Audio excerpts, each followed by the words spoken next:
Na, willkommen zurück. Ich hoffe, dir geht's gut. Heute Sonntag,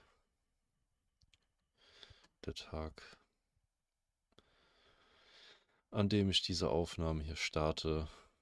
Wann du diese hören wirst, es steht noch in den Sternen, wenn du es denn überhaupt hörst. Ich weiß ja auch ganz oft nicht, worüber ich reden soll und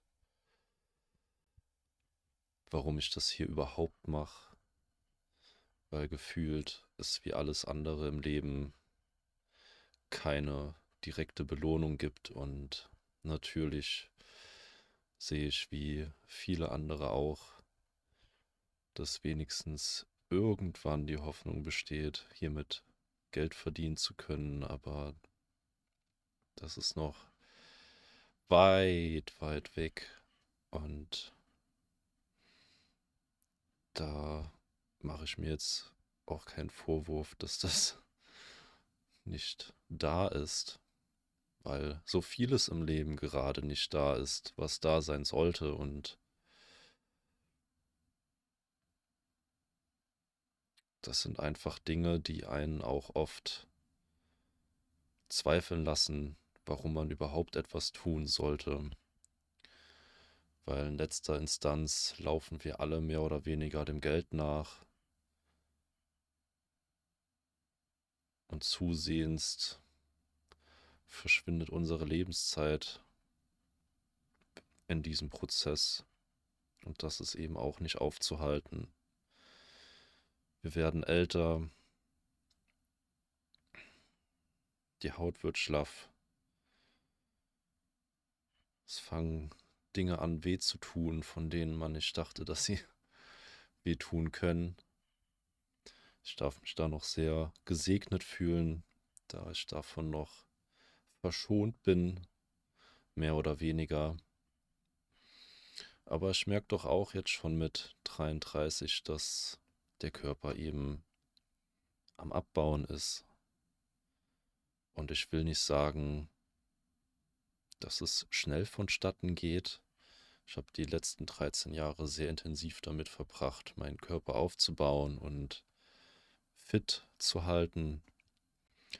Und das ist eben Zeit, die ich in meine Zukunft investiert habe. Aber ich weiß eben auch, dass das irgendwann auch nicht mehr aufrecht zu erhalten ist. Und ich bin sehr froh, dass ich das auch alles ohne diese Hilfsmittel geschafft habe, die in der Sportszene ja doch schon weit verbreitet sind.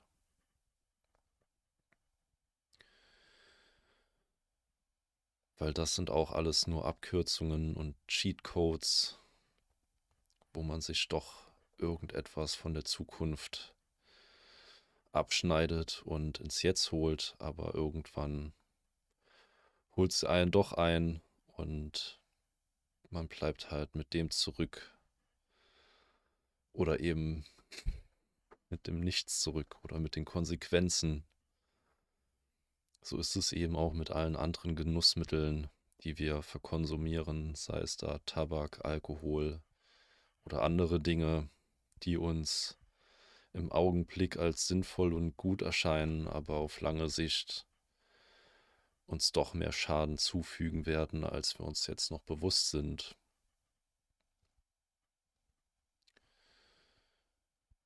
Und die letzten 10 Jahre will ich nicht sagen, dass ich da in die Richtung bewusst gelebt habe und eben auch auf die ganzen Ratschläge gehört habe.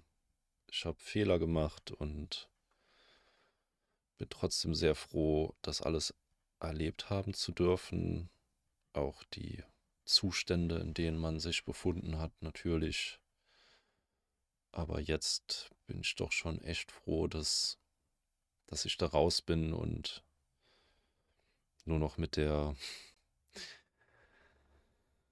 bedrohlichen Realität des Lebens, die uns alle umgibt, kämpfen muss. Und das ist eben etwas, das kann ich mir leider nicht wegrationalisieren oder wegtrinken, was auch immer.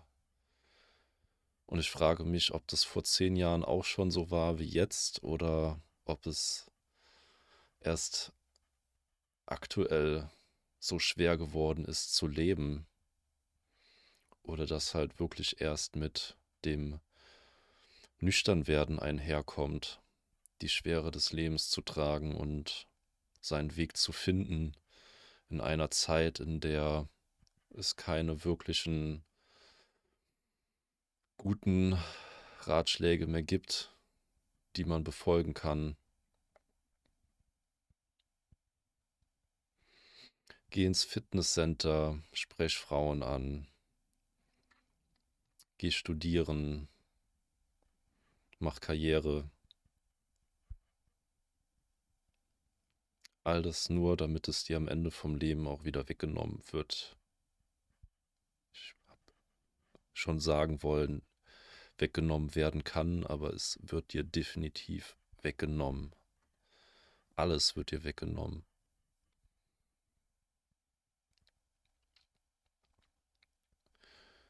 Und ich mache mir in letzter Zeit schon öfter Gedanken über den Tod, da gerade auch in meinem näheren Umfeld eine Person diesem näher ist als alle anderen, die ich kenne, und der Person dabei zuzusehen, wie sie eben von diesem Leben hier entschwindet, die Kraft verliert, die Energie, den Sinn,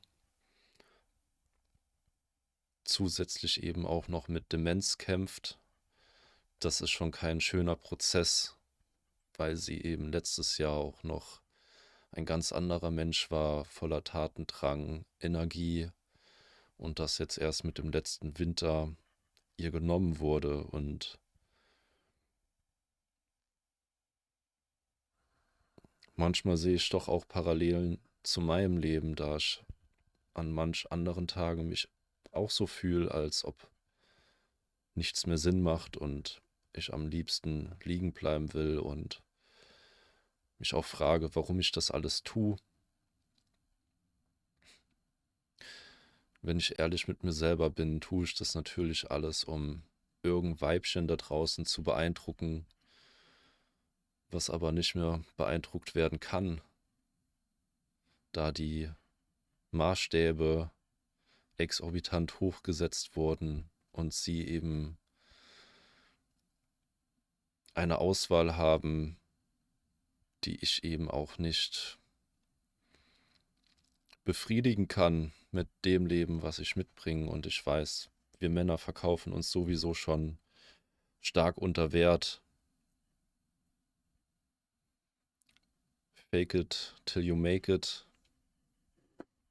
Ihr könnt euch natürlich die ganzen Dating-Gurus da draußen anschauen, die euch irgendwas verkaufen wollen.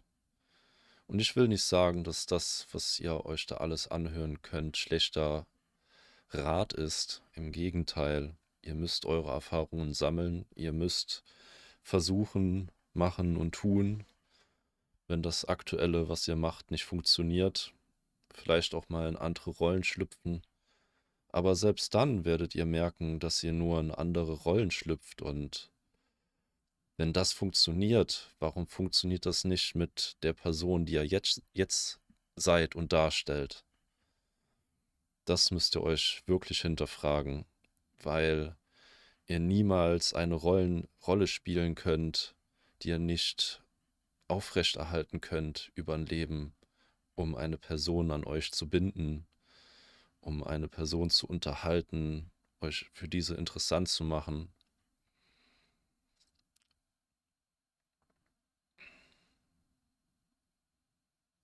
Und wir leben halt eben auch in einer Zeit, in der ihr wahrscheinlich die Partnerin in euer Leben ziehen könnt, aber sobald auch nur eine geringste Form von Schwäche gezeigt wird, ist sie schon wieder weg und beim nächsten. Und das ist eben etwas, in der sich immer mehr Männer wiederfinden in dieser Situation. Und mir ist es scheißegal, ob du dich als Alpha, Beta oder Sigma oder was auch immer für ein Typ von Mensch siehst. Wir sind alle davon betroffen und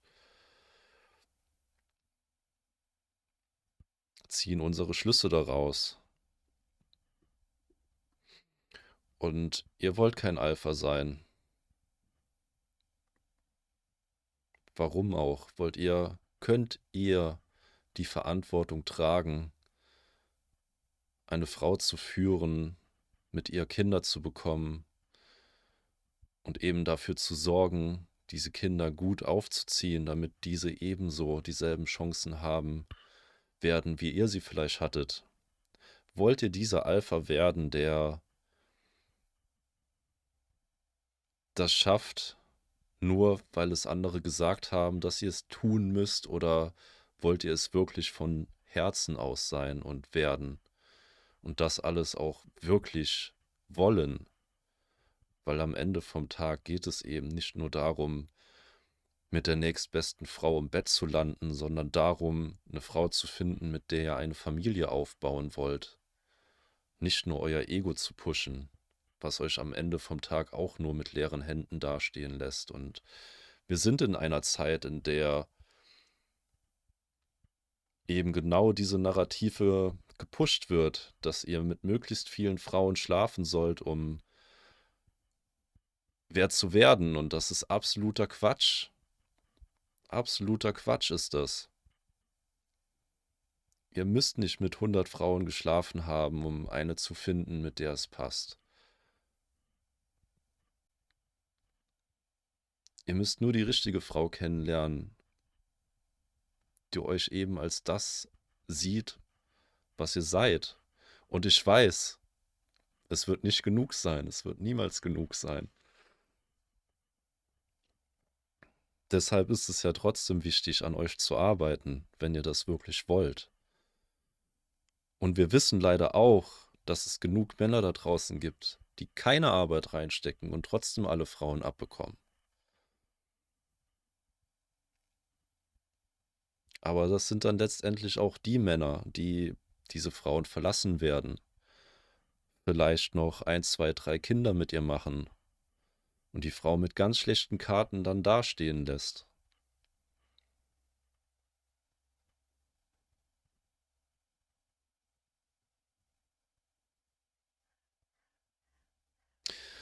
Um so ein Typ zu werden, müsst ihr schon einige moralische Hürden überwinden.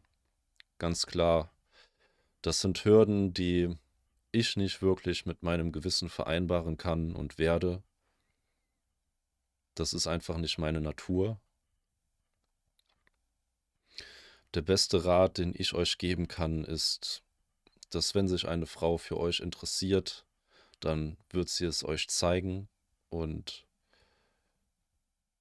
ihr müsst euch dann nur noch in dem Moment darüber bewusst werden, dass das gerade passiert. Das ist ja schon nicht immer gegeben, weil wir nicht wirklich im Moment leben. Wir alle leben daneben, in Wolken, in unseren eigenen Gedanken. Und Frauen haben leider auch verlernt, die richtigen Signale zu senden. Sie wissen gar nicht, wie das geht. Weil Frauen seit jeher doch immer auch von Typen natürlich angesprochen und verführt wurden, die Initiative ergreifen und den ersten Schritt machen. Das sind meistens die lautesten, vielleicht auch die lustigsten, die beliebtesten.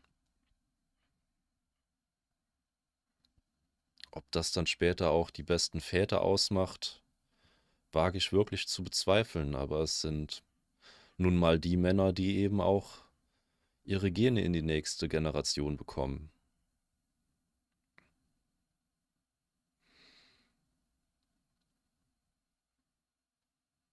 Und das ist eben auch eine Realität, dass es nicht alle Gene in die nächste Generation schaffen werden. Das ist eben die natürliche Selektion. Natürliche Gesetze, über die wir keinerlei Gewalt haben. Dass nun eben alles auf Steroiden gesetzt wurde durch Social Media und Dating-Apps, das lässt mich halt eben auch mich in dieser Position hier wiederfinden, in der ich mir darüber Gedanken mache, ob das bei mir jemals geschehen wird, weil ich nicht weiß, ob ich eine Frau finde, mit der es passt, weil meine Standards wahrscheinlich genauso hoch sind wie von jeder Frau da draußen an ihren Mann.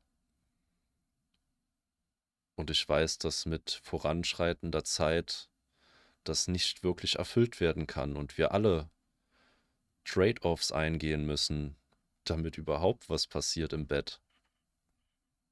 Aber es sieht wirklich schwarz aus für uns da draußen. Und ich weiß, dass wenn ich nur daheim bleibe, mich nicht rausbewege, dass da auch nicht viel passieren wird. Deswegen versuche ich ja so oft es geht, auch in meinem Alltag, auf meinen Touren und Reisen, wo auch immer ich mich hinbewege, eben die Augen offen zu halten. Aber ich kann nicht mehr explizit auf die Suche gehen wie damals und auf irgendwelche Partys oder Gatherings, wie auch immer, nur für die Chance, da jemanden kennenzulernen. Dafür ist meine Zeit zu kostbar, die Energie, die habe ich nicht und letztendlich weiß ich eben auch, dass das meistens Orte sind, an denen ich keine Frau kennenlerne,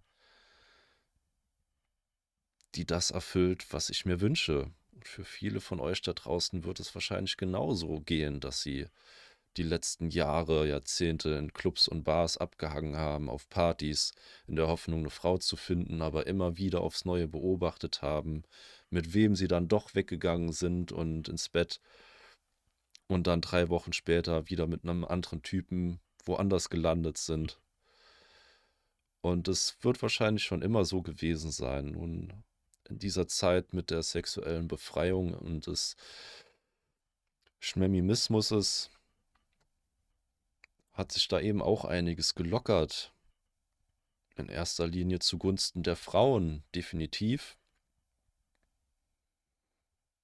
Und ich halte davon nicht viel. Ich halte davon nicht viel, dass wenn du als Frau freizügig mit wem auch immer schlafen kannst und dann immer noch davon ausgehst, dass du keine Konsequenzen befürchten musst. Vor allen Dingen nicht, wenn du das auch noch alles öffentlich stellst und Bilder von dir postest und das mit der Welt teilst. Das ist nicht das, was wir Männer uns wünschen. Aber ihr werdet definitiv Männer finden, denen das alles egal sind und innerlich werden diese Männer wahrscheinlich auch wissen, dass sie da keinen Bock drauf haben, aber es trotzdem nehmen, weil sie sonst auch keine andere Alternative sehen.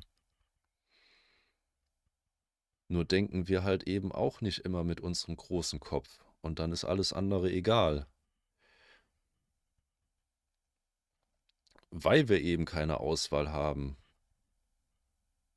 keine Nähe, keine Zärtlichkeit. Wir verhungern vor Berührung. Ich will jetzt nicht sagen, dass davon nur Männer betroffen sind, weil sicherlich sind davon auch Frauen betroffen, ganz klar. Aber es ist nun mal eben auch so, dass Frauen doch weniger Probleme haben, Aufmerksamkeit zu bekommen, wenn sie diese denn möchten. Für diese ist es dann einfach. Sie werden Hunderte, Tausende Anfragen täglich, wöchentlich bekommen, auf welchen Online-Plattformen auch immer. Und das ist eben die Realität, mit der wir gerade klarkommen müssen. Und kein Mann, in welcher Stadt auch immer, kann mit der Welt kompetitieren. Das ist unmöglich. Die meisten von uns haben nicht das Glück, in reiche Familien geboren zu sein, im Lotto gewonnen zu haben, Superstar zu sein.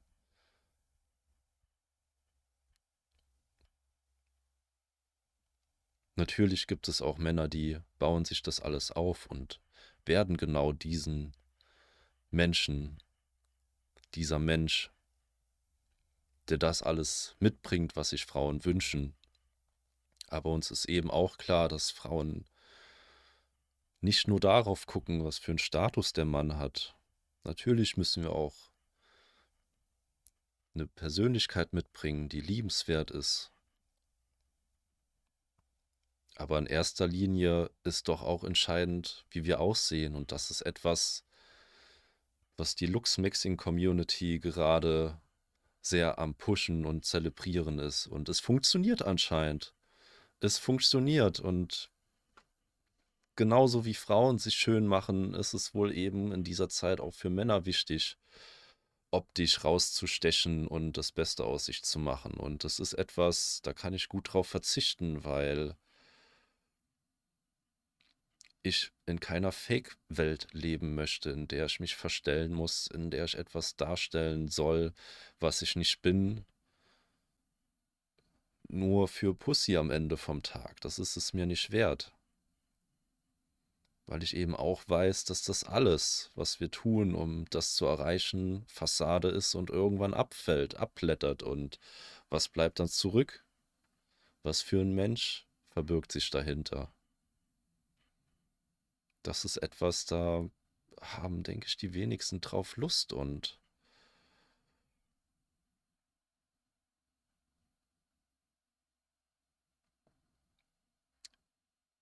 es ist schon eine ziemliche Katastrophe, in welcher Zeit wir uns gerade bewegen. Und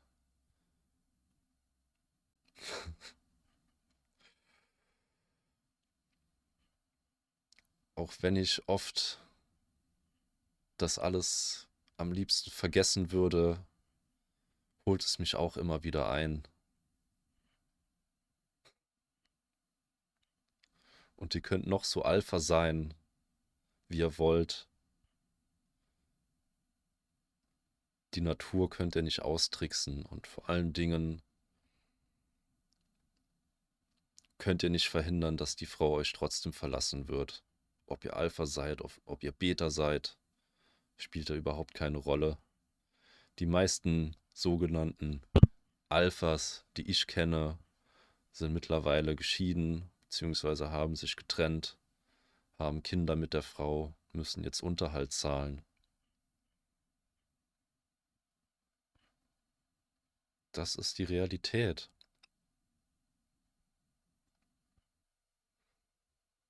Und ich wünschte, es wäre nicht so. Aber ich kann es leider nicht ändern. Und trotzdem versuche ich jeden Tag optimistisch an dieses Thema ranzugehen. Und ich weiß, dass, wenn ich eine Frau kennenlerne, man natürlich voller Energie und Tatendrang ist und versucht, das Beste draus zu machen. Aber selbst die größte Energie wird irgendwann auch wieder weniger, spätestens wenn der Alltag sich einschleicht. Und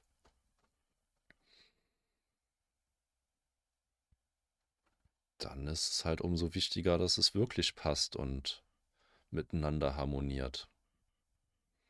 Aber von 100 oder 1000 Frauen wird da vielleicht nur eine dabei sein und vielleicht seid ihr schon an der vorbeigerannt. Ist halt jetzt bei wem anderen, wie es so oft der Fall ist. In der Vergangenheit haben wir noch immer drauf gewartet, dass sie dann Single wird und dann vielleicht mit uns zusammenkommt, aber diese Zeiten sind mittlerweile auch vorbei. Mit dem Wissen, mit den Beobachtungen. Vielleicht, wenn wir wirklich keine anderen Optionen haben, ganz klar.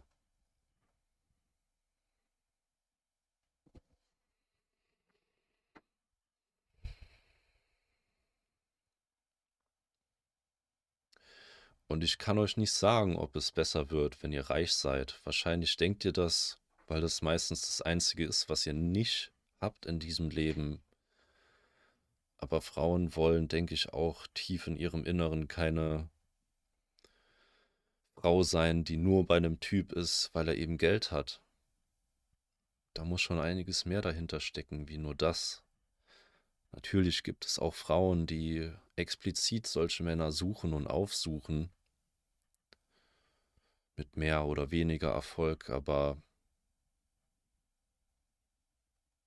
tief in ihrem Inneren wünschten sie auch jemanden zu haben, der nicht nur reich ist, sondern auch gut aussehend ist und einen coolen Charakter hat, beliebt ist.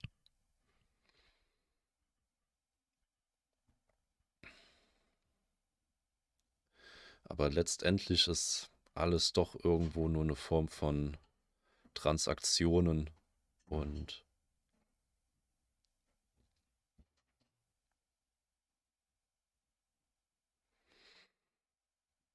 Frau gibt sich her, ihren Körper, und der Mann eben seine Zeit, Arbeitszeit, um Geld zu verdienen.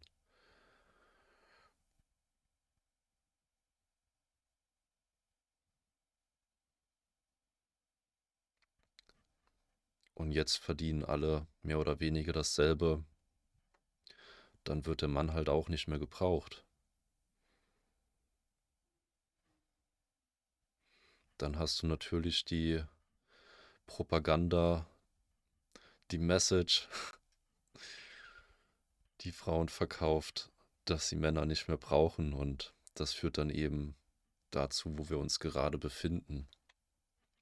Und ich weiß nicht, ob das überall oder irgendwo anders auf der Welt besser ist als hier. In Deutschland ist es, denke ich, sehr stark feministisch, und du kannst nicht wirklich einen Mann lieben, wenn du aus tiefster Überzeugung diese Ideologien vertrittst und glaubst und verbreitest.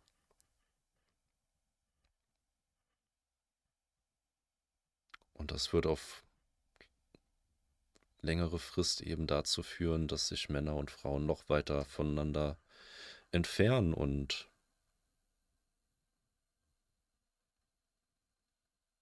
dazu führen, dass sich Männer zurückziehen, ihren Dingen nachgehen, ihren Hobbys, die Dinge, worüber sie wirklich nur ein bisschen Kontrolle haben. Aber wir müssen weiterhin funktionieren, und das ist eben, was die Gesellschaft von uns Männern erwartet, dass wir funktionieren, dass wir alles instand halten, dass alles läuft. Und vielleicht werden wir irgendwann noch eine Zeit miterleben, in der das alles eben zusammenbricht, weil ohne Belohnung am Ende vom Tag, ohne weibliche Nähe und Intimität, brauchen wir auch das alles nicht zu machen.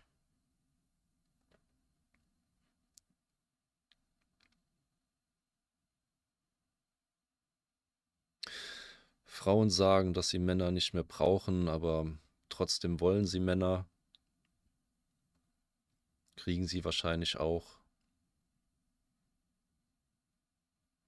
Bei Männern ist es nun hingegen so, dass wir Frauen wollen, aber sie nicht bekommen. Aber wir brauchen sie auch nicht unbedingt, um zu leben. Wir sind sehr gut darin, alleine zu sein und unseren eigenen Dingen und Tätigkeiten nachzugehen, auch ohne dass da viel Aufmerksamkeit von außen kommt. Oft ist es uns sogar egal, was andere darüber denken, was wir machen und tun. Und je weiter wir in diese Zeit hier voranschreiten, desto mehr Männer werden eben auch solch einen Weg einschlagen, in den sie in sich reinfühlen und für sich rausfinden, was sie antreibt, was sie machen wollen.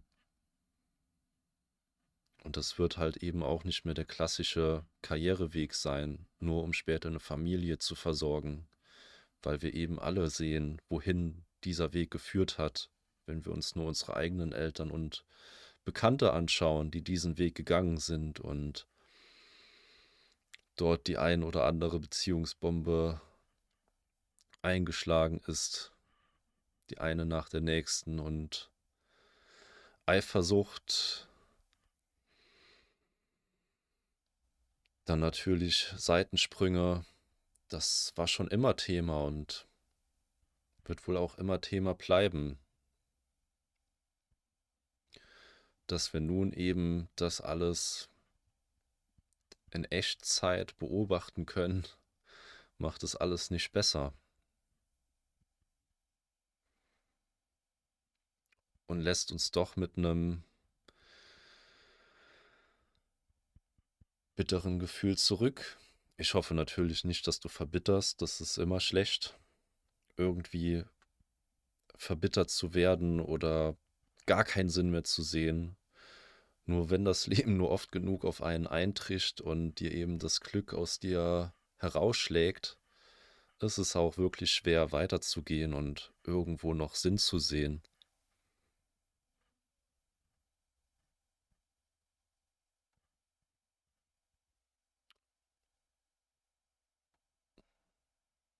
Es ist wirklich nicht einfach. Und vieles hat eben jetzt auch mit dieser Kultur und der Zeit zu tun, in der wir leben.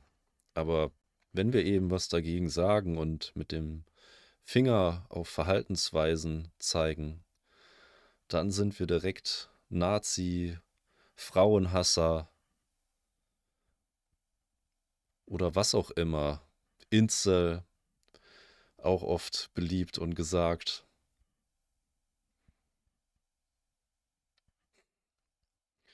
Wo ist denn die Menschlichkeit hin? Wo ist das Mitgefühl hin?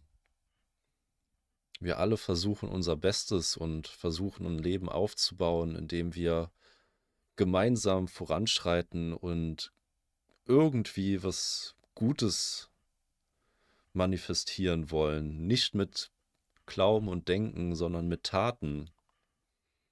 Und wenn das alles nicht wertgeschätzt wird und von außen dann noch schlecht geredet und getreten wird,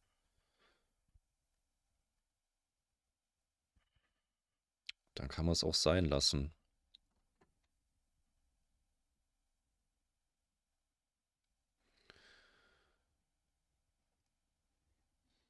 Ich weiß, dass ich in letzter Zeit auch stark darüber reflektiere, wie ich die letzten 10 Jahre gelebt habe und wie ich jetzt lebe. Ich mich ganz oft in einem Loop wiederfinde, aus dem ich aber auch nicht wirklich rauskomme, weil ich meine Persönlichkeit nicht wirklich ändern kann und auch nicht ändern will, nicht ändern muss. Für niemanden da draußen. Entweder dir gefällt's oder dir gefällt's nicht. Ich weiß, dass ich oft auch Grenzen überschreite, auch wenn ich gar nichts tue, weil andere sich bedroht von mir fühlen. Aber das liegt wohl einfach ganz an der Tatsache, dass ich wohl ein Mann bin und alle Männer böse, so wird's gesagt.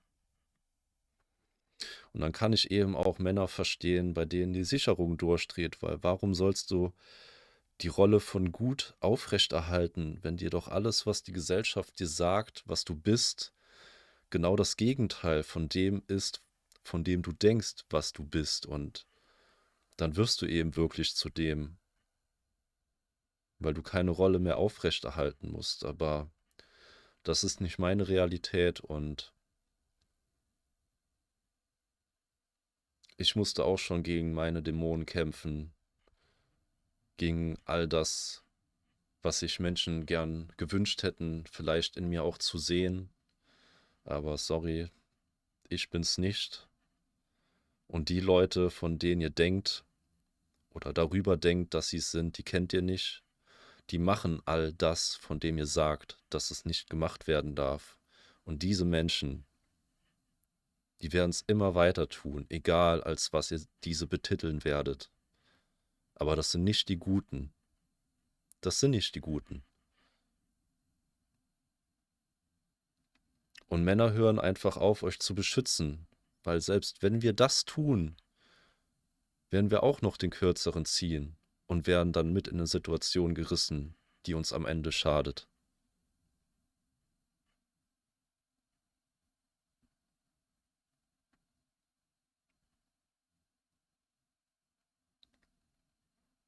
Und das ist schade. Das müsste nicht sein. Das dürfte nicht sein. Das dürfte wirklich nicht sein.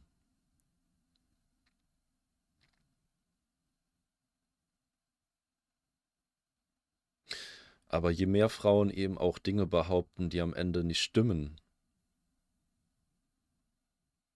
desto mehr werden wir uns zurückziehen und uns selber schützen, weil wir das alles nicht mehr unter Kontrolle haben. Und egal, was du für einer da draußen bist, dir wird nicht geglaubt. Egal, auf welcher Seite du stehst.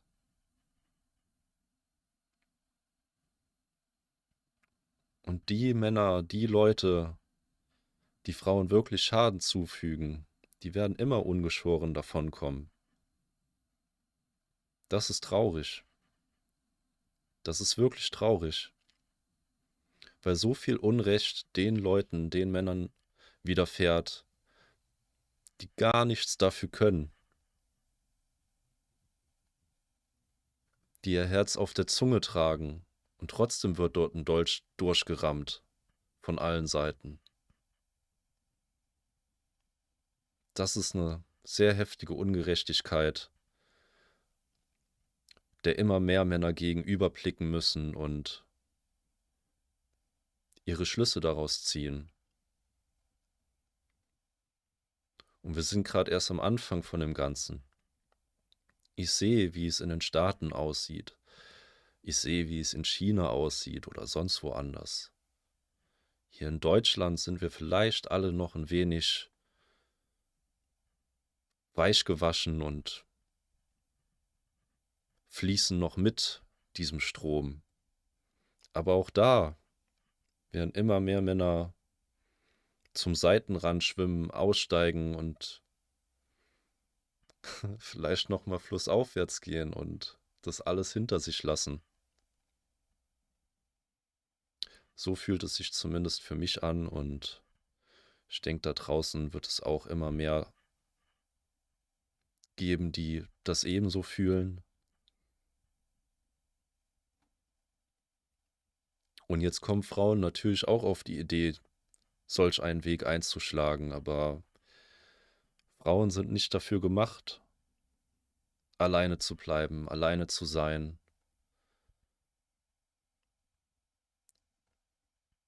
Die waren schon immer in sozialen Netzen, sozialen Strukturen, in Stämmen geschützt vom Außen und hatten immer Menschen um sich herum. Das alles zu ignorieren und ebenso einen Weg einzuschlagen, der sonst nur bei Männern beobachtet wird, die ihren eigenen Weg gehen, das wird nicht funktionieren. Für eine kurze Zeit wird es funktionieren, weil, wenn wir ehrlich sind, wenn du eine Frau bist in deinen 20ern, 30ern, du wirst immer noch Aufmerksamkeit bekommen, ob du willst oder nicht.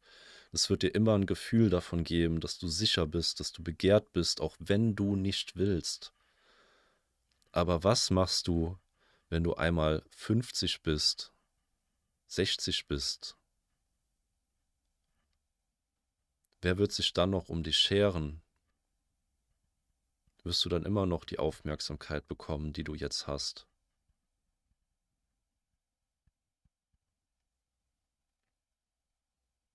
Du wirst wahrscheinlich noch Aufmerksamkeit bekommen, aber nicht mehr jene, die du dir wünschst, jene, die du gewohnt bist, und es wird dich zerstören. Und das ist eine Realität, die viele Männer schon sehr früh lernen, dass sich eben niemand um uns kümmert, niemand um uns schert. Wir müssen unseren Wert erschaffen für uns, für unser Leben, für unser Umfeld, und erst dann werden wir wirklich akzeptiert. Das Problem ist, dass die meisten Männer das niemals gelernt haben, weil ihre Väter und Großväter vielleicht auch noch nicht wirklich wussten, wohin und wie sie gehen sollen. Sie haben es irgendwie geschafft.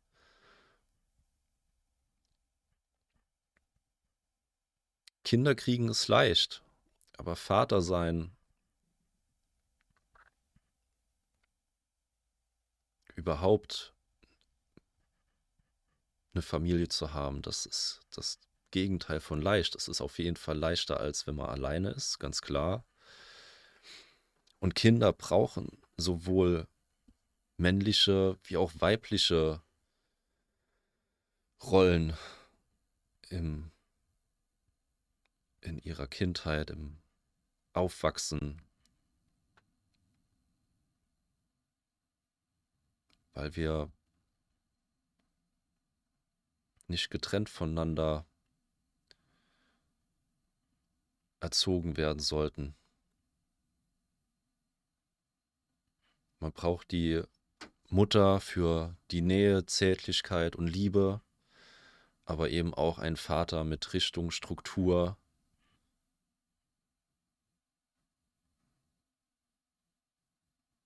Was ich alles schon von meinem Vater gelernt habe, ohne dass er mir das wirklich beigebracht hat. Nur allein daraus, was ich beobachten musste, was er durchgemacht hat an mentalem Schmerz,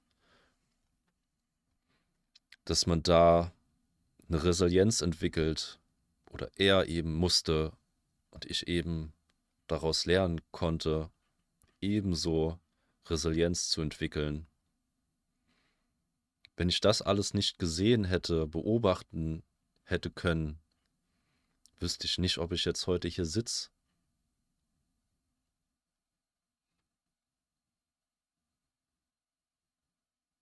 Es ist eine Tragödie, dass Männer so runtergebuttert werden und schlecht geredet werden.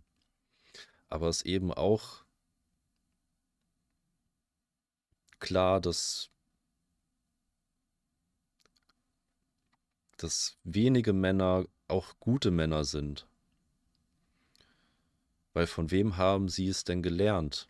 Aber das, was die Frauen wollen, wie ein Mann zu sein hat, das ist auch nicht richtig. Das ist auch nicht richtig.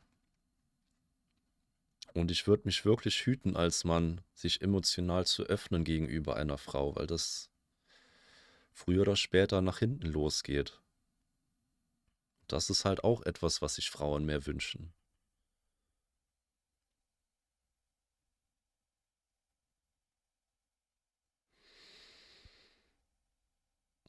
Auf der anderen Seite, die ganze Zeit nur stoisch zu sein und unser Ding zu machen, ist auch nicht einfach.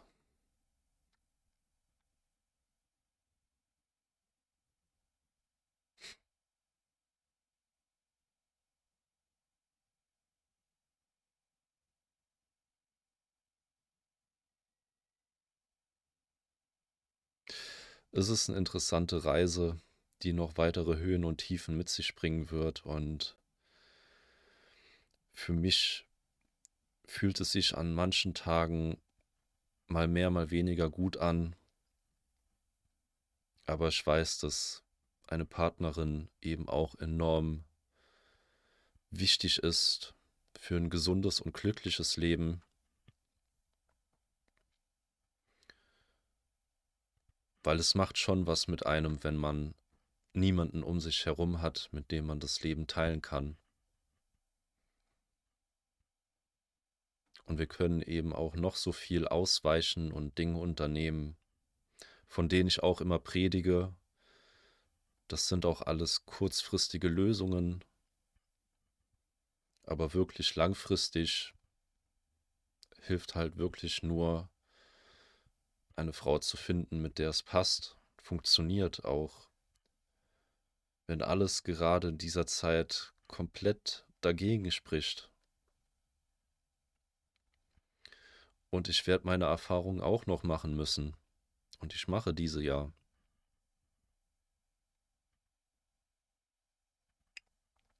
Und ich bin definitiv auch besser ausgestattet, mental, meine Skills und Fähigkeiten, als ich es noch vor 10 Jahren war. Ich will nicht sagen, dass ich initiiert bin, aber ich bin doch schon durch einige Initiationen durchgegangen in den letzten 6 Jahren, durchgehen musste, von denen ich niemals dachte, dass ich da überhaupt durchgehen muss. Und das alles hat mich sehr viel stärker gemacht. Eben auch Schmerz auszuhalten, auch wenn du diesen gar nicht willst, aber trotzdem durchgehen musst.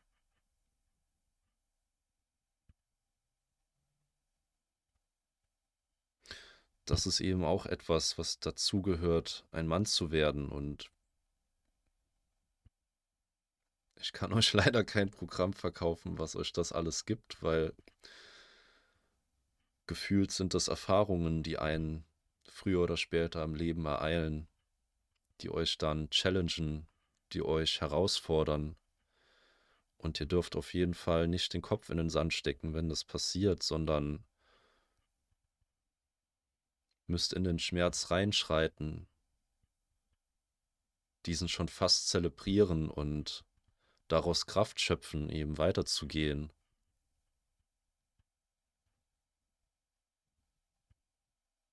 Auch wenn es nicht den Anschein macht, dass ihr eine Belohnung dadurch erhalten werdet, werdet ihr doch daraus lernen und eben stärker werden und zu jemandem,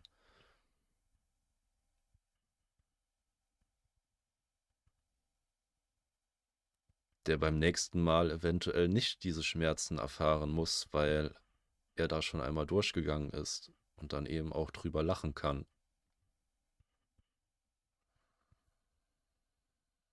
Und es bleibt nicht aus, Schmerz zu erleben in dieser Zeit und in diesem Leben hier.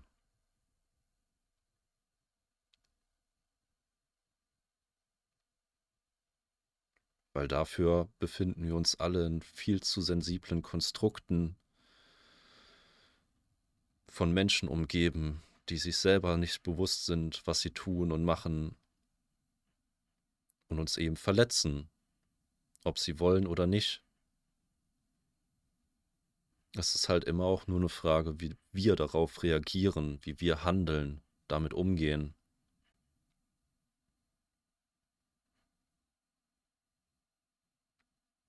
Weil letztendlich können wir niemals bestimmen, wie andere reagieren. Wir können nur darüber bestimmen, wie wir selber handeln und agieren.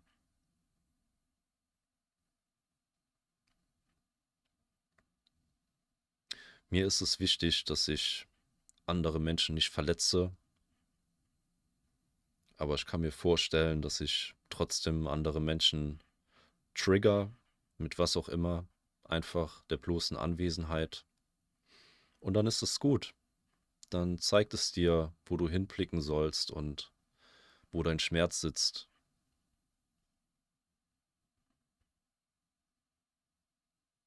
So geschieht es ja ebenso bei mir, wenn ich Menschen beobachte, die vielleicht was haben, was ich gerne hätte, aber nicht habe.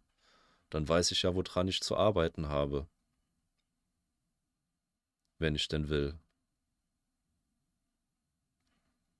Aber mir ist eben auch so bewusst, dass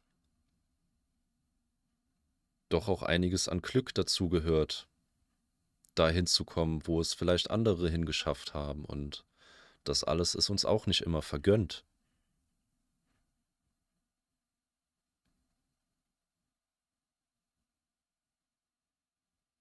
Und ich hoffe, dass du da draußen Glück hast im Leben, dass dir gute Dinge widerfahren, auch wenn ich weiß, dass das oft auch nicht der Fall ist, leider. Weiß ich dennoch, dass, egal was auch passiert, irgendwann die Sonne immer wieder aufgehen wird. In diesem Sinne, bis zum nächsten Mal. Reingehauen, wieder schauen. Peace and out.